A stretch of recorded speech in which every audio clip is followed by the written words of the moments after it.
What follows are the musings of a guy who, one day, started smelling gasoline around the rear end of his ratty old daily driver, and so fixed it, he thought, and kind of forgot about it, until 2 years later, when he was reminded that rust never sleeps. That mean old tinworm just kept on nibbling.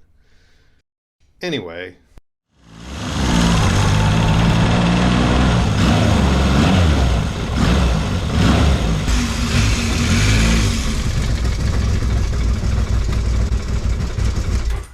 hi, I'm Rob. It's garage time.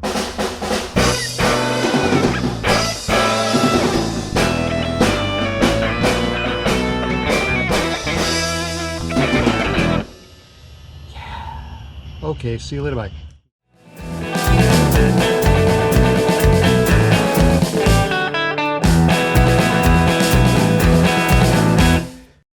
You'll notice that my poor old 2006 HHR is up on the jack stands.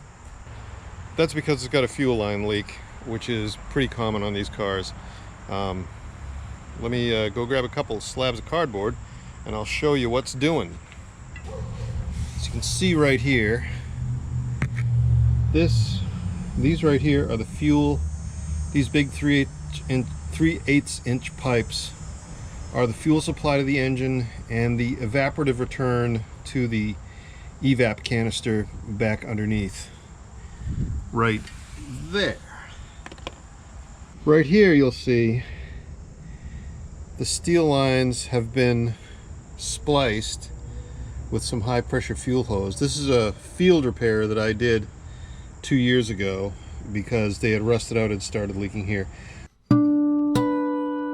Lesson learned. Turns out, waiting around to find out whether your temporary field repair is going to be a permanent repair isn't the best long-term plan. It's pretty much guaranteed that if the fuel line is rusted and leaking from one spot, it's just going to move on to another leak somewhere down the line. The repair you're watching now should have been done 2 years before, when the lines first started leaking. Does this mean I'm going to stop doing field repairs and waiting to see if they're good enough to be permanent? No. Anyway, here is the evaporative emissions canister. This is the end of the evap line, and right here, this is the fuel supply from the tank. This right here is a hard nylon line, a vacuum formed or a heat formed nylon line around this clip connector right here that attaches to the pipe. And then that steel pipe, as you can see, the line is pretty crusty. And what's happened is it's leaking right here, right in this area right here. I'm going to replace the metal lines from about a little bit before that fuel and brake line clip right there, and then make new lines out of a different material, out of copper nickel tubing, and replace the evap line and the fuel supply. To do this job this way presupposes that you have some experience forming brake lines for bending them, and brake and fuel lines rather, bending them and forming beads and flares on them and stuff like that. I've got a bunch of tools to do that. I will show you what I do. Let's get started. The first thing you got to do is release the pressure in the system, and to do that you come up here into the engine compartment. This is the main engine compartment fuse block. Undo the clip on the back, undo the clip on the front, open it up, and then there is a convenient diagram on the inside that tells you what the various fuses are. And the fuse that we want, right there, number 13, is the fuel pump.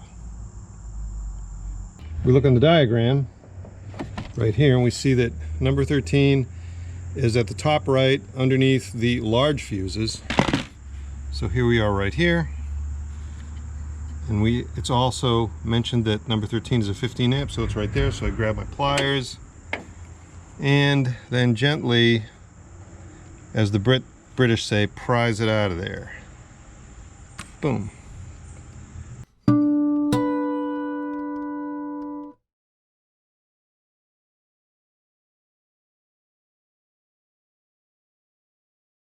There's my fuel pump fuse. I'm gonna sit that there.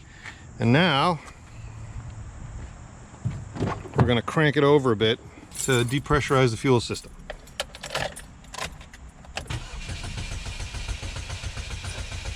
Notice that the engine isn't running. It's because there's no fuel pressure. Okay, that ought to be good enough. Now, let's go collect some more tools. We've got a few tools gathered.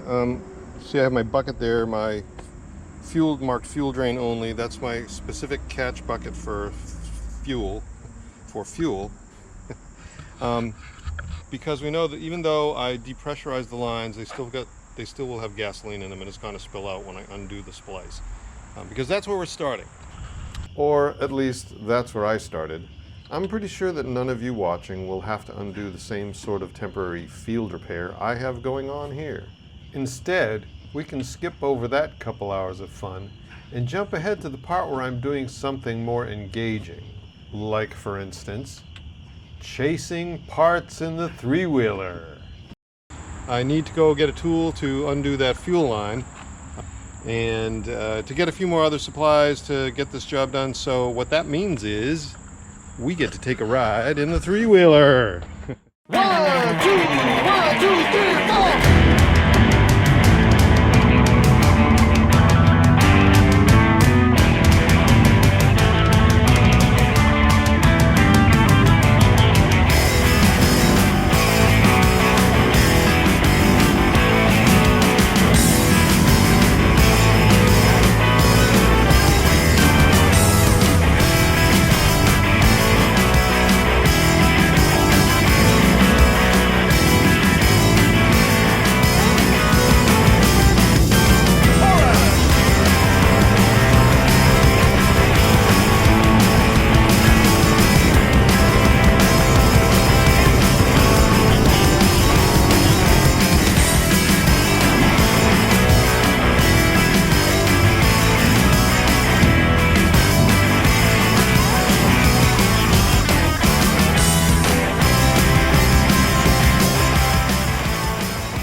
So we got our fuel line disconnect tool, which we need. What else could we possibly want? Yeah. One thing I needed, and two things I couldn't live without.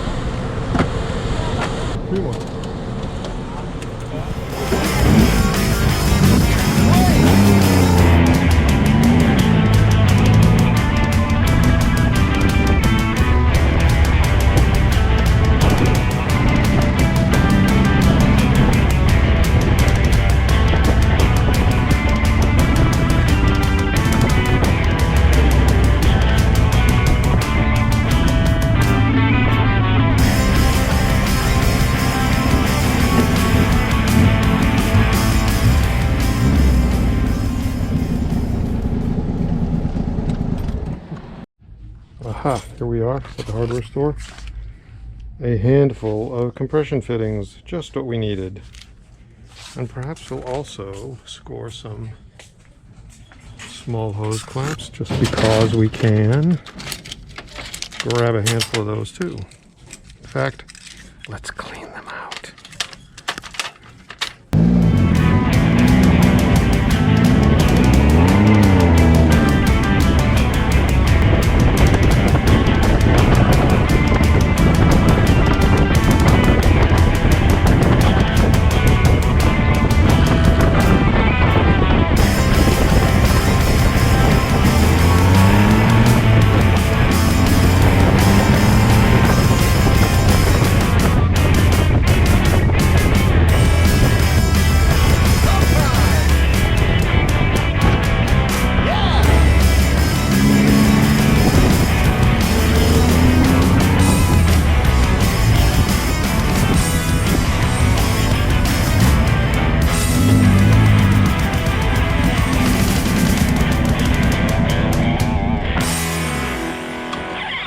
awesome.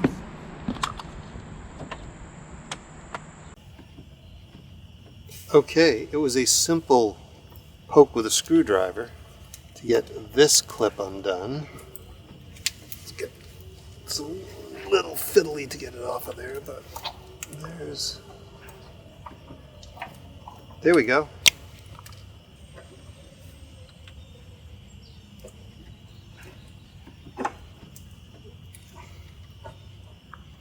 There we go. And that one's undone. I don't know if you can see. This is the heat shield that's around the fuel line and the evap line and this brake line right here. And so I've got to get rid of that so I can get the fuel lines out. And it's proving to be a giant pain in the ass. And there we go. What I've done so far is slid it a little bit.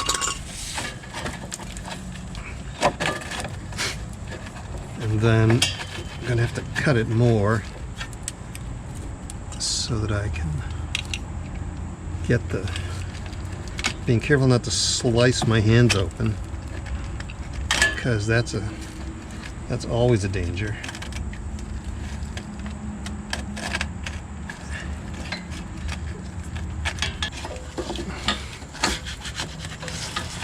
Oh, there we go. Now the evap line can get rassled out of there somehow. If only the exhaust pipe wasn't in the way.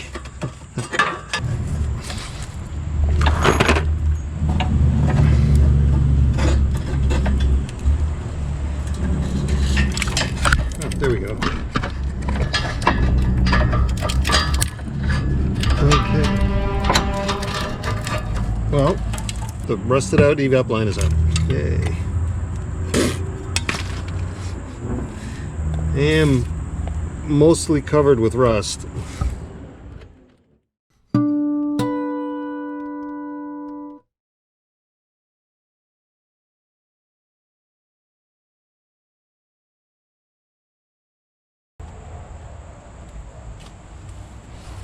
Here, I'm pushing the disconnect tool into the opening of the QD connector so that the latch in the QD connector will let go of the flange on the fuel pipe.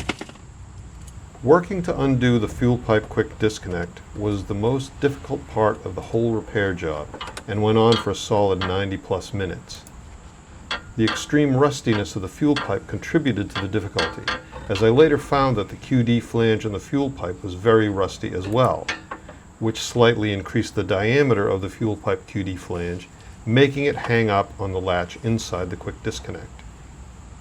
This is not a whole lot of fun right now.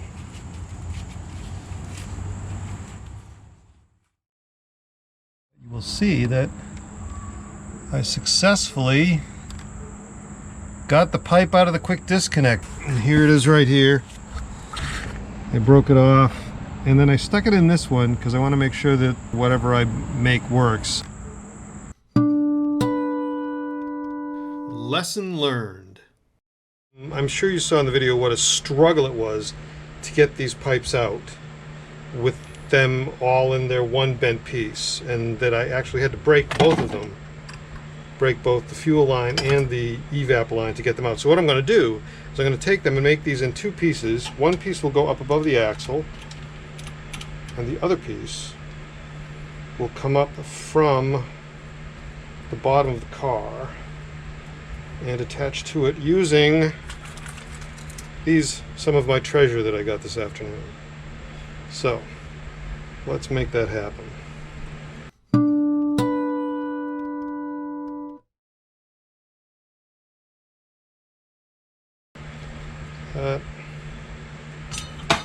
Oops. Here's the end of the fuel line that I just pulled out after a couple hours of struggling. And you see it's got that little stop on it, something that will click into the little snap ring inside the connector to hold it into place. And what I've done here is used this as a gauge and made a mark on the tube with a Sharpie, of course, to measure the distance of where that stop ring needs to be. And now I'm taking some brass wire and I'm going to make a ring and solder it into place right there. Oh, that looks good. Yeah, there we go. That looks real good. Take my modeling hacksaw and cut the ring.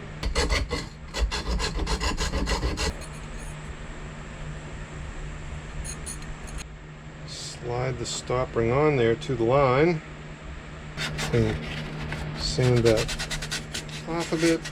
There we go. Check the distance with our gauge. Yep. That's right.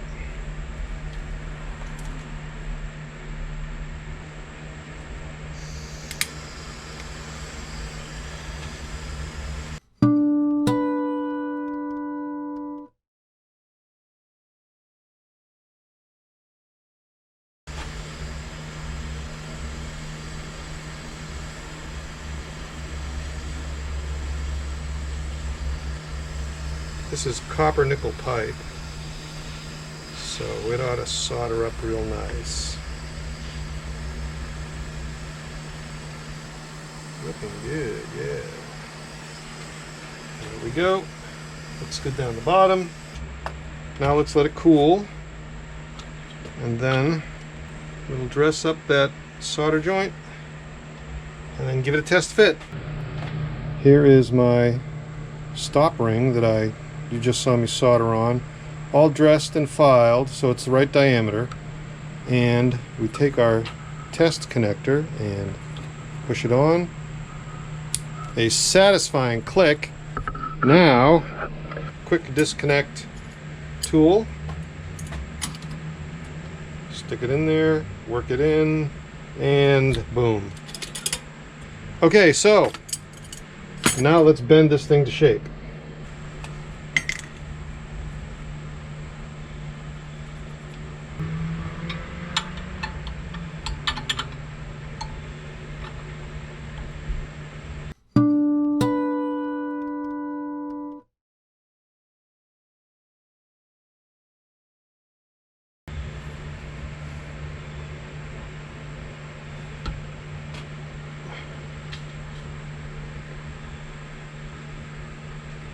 There.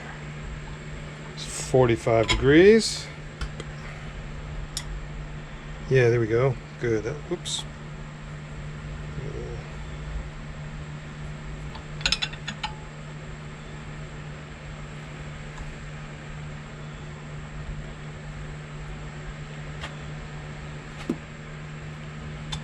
Hey, look at that, will you? And pull it out.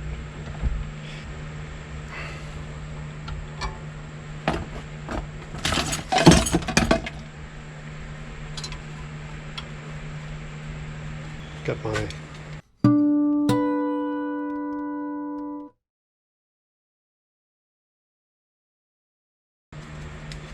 pipe deburring tool, my inner deburring tool. In such a put this in the vise in such a way that we can put the compression fitting on it, or nut, ferrule fitting, and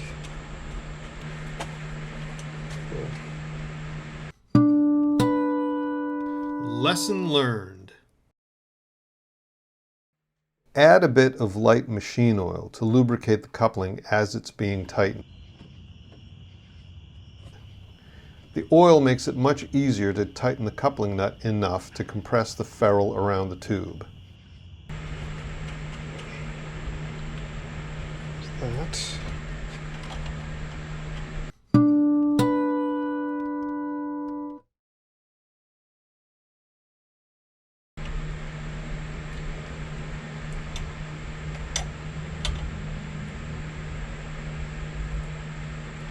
That's better.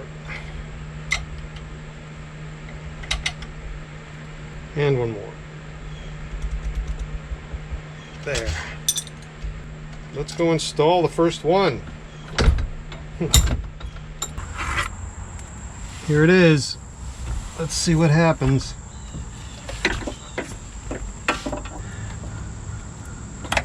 There it is. It's in. There's that. Hey, look at that. It worked. I'm so proud of my work. Look at that. Looks pretty bitchin'. Yes, it does. Okay, let's go make some more pipe. Once again, not easy.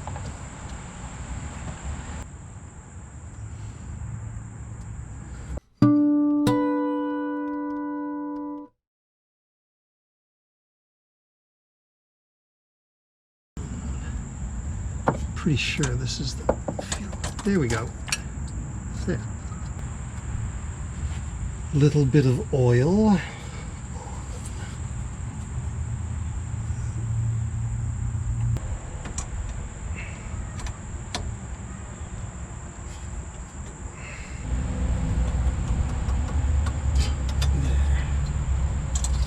That ain't going no place.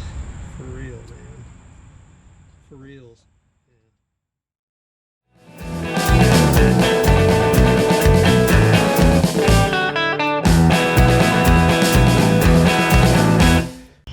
It has been a really long time since I've thrashed on a car after dark. And I kind of dig it. There. There we go. Okay, there's the fuel pipe. Fuel pipe is in. Here I am again. Laying down under the car, grinding rust into the top of my head. Shut everything down, pack things up, and call it a night, and then continue this tomorrow.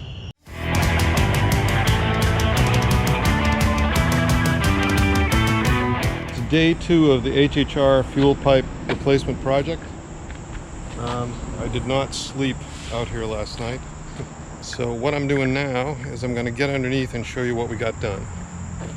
Right up there is the new fuel pipe in the tank connector. Goes along to the first compression fitting. From the first compression fitting down behind the exhaust to the compression fitting that mates with the original pipes, which are still good. And so we've got today we're going to do the evap line. There's the compression fitting there that's tightened onto the pipe, and right here is the connection on the evap canister that I will need to connect to. Here's the original connector from the evap canister. And what I did was I cut off the vacuum formed nylon line and replaced it with some 50 psi hose, and that's going to go like that. And then I'm going to measure it and mark it, cut it to length, cut the hose to length, and then add a compression fitting on that end, just like I did with that. And then we'll fabricate the piece that goes down and along to the compression fitting on the pipe that goes up to the engine. So let's get some tools, let's get a Sharpie, and let's make some action happen.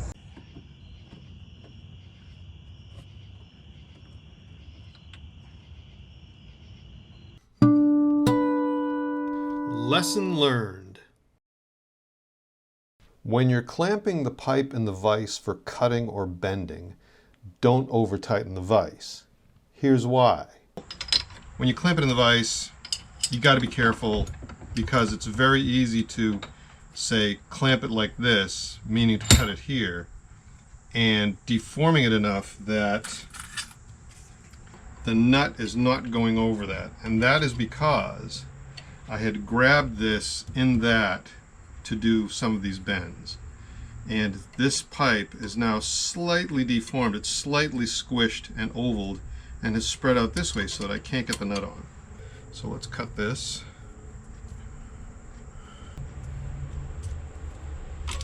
There. Okay, so that's all set. Let's take our deburring tool, deburr the inside, deburr the outside. There. Okay. My fabulous and ever wonderful Eastwood flaring tool.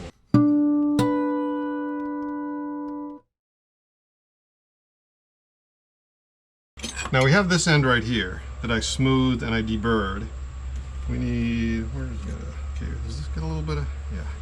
You want to put some, rub a little bit of anti-seize on it. There's still some anti-seize. There is a, right here, this flat, that will set the distance for me. So I'm gonna put that in like so. Now, this is the usual 45-degree flaring die. This isn't the bubble flaring die, and I'll show you why. There. Oop. Apparently I had it tightened a bit. Tighten it slightly. That sets the proper distance for the flare. Then I will take my Operation 1 3/8, and I'm not gonna give it a full squeeze. I'm just gonna go like so. And let's take a look at it.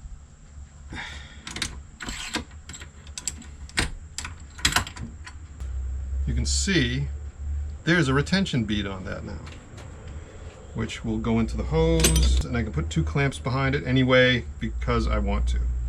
So there's that. Let's go see about connecting this to the vehicle. The forming and installation of the evap line pipes followed the same process as that for the fuel pipes, minus the couple of exceptions I've shown. And the rest of the job went satisfyingly smoothly. Lesson learned. Use a short piece of tubing as a setup gauge to center the ferrule in between the compression fitting body and the nut. Then you can just slip the new pipe into the fitting and tighten. Assemble the compression fitting with the setup method so that we get the ferrule and the nut, and we don't have to wrestle with the nut. There we go, there's that. There's the tubing. There's that. Okay, that comes out. Oh yeah, that's going to be perfect. A dollop of rust in the eye. And you go in there. And then what I do is close that. There. Good. I pronounce these compression fittings compressed. Okay, there. There we go. Well, the evap line is connected. The fuel line is connected. Let's see if we can get it into the mount right there. Get it closed up, and then I think it's time to turn this thing on and do a test run. Grab our little 15 amp fuse. 13 goes here. Well, here goes nothing.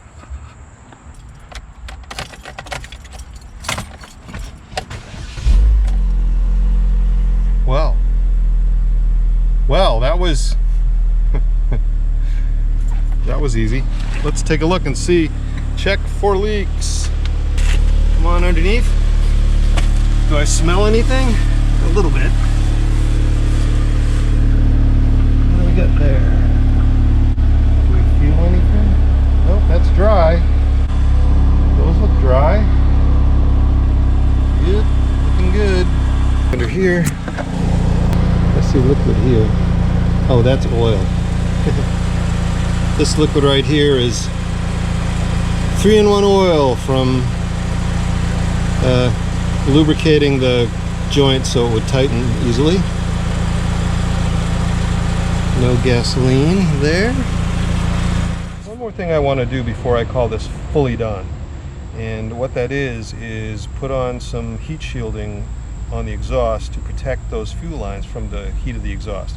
You saw me struggle mightily cutting that original factory heat shielding off from around the brake pipes and the fuel lines, but I'm not going to shield those. What I am going to do is take some of my header wrap and wrap the exhaust pipe up around where it gets close to the fuel line and the evap line and the brake line, and then attach it with 2 hose clamps, which is a thing that I've done before to protect things.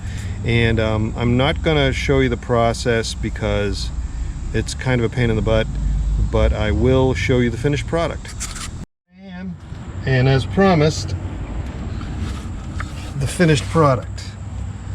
There is the pipe that goes up over the axle, covered in my header wrap to protect the fuel line. The fuel line's far enough away, but the evap line gets a little close. So that should protect the evap line from the heat of this exhaust pipe pretty well. Yep. Clonk, bong, bang. I'm calling this job complete.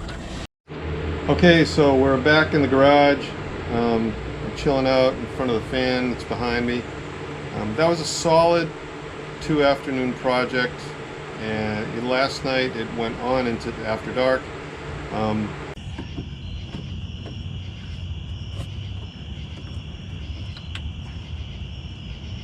This is what I did. Don't try this at home. Your results may vary. Travel at your own risk. See you next time. 1, 2, 3, 4.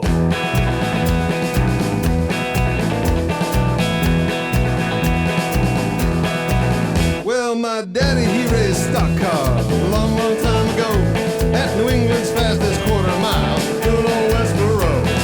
He and Mom would rally around in their MGTD, but they bought a Porsche 356 the year my mom had me.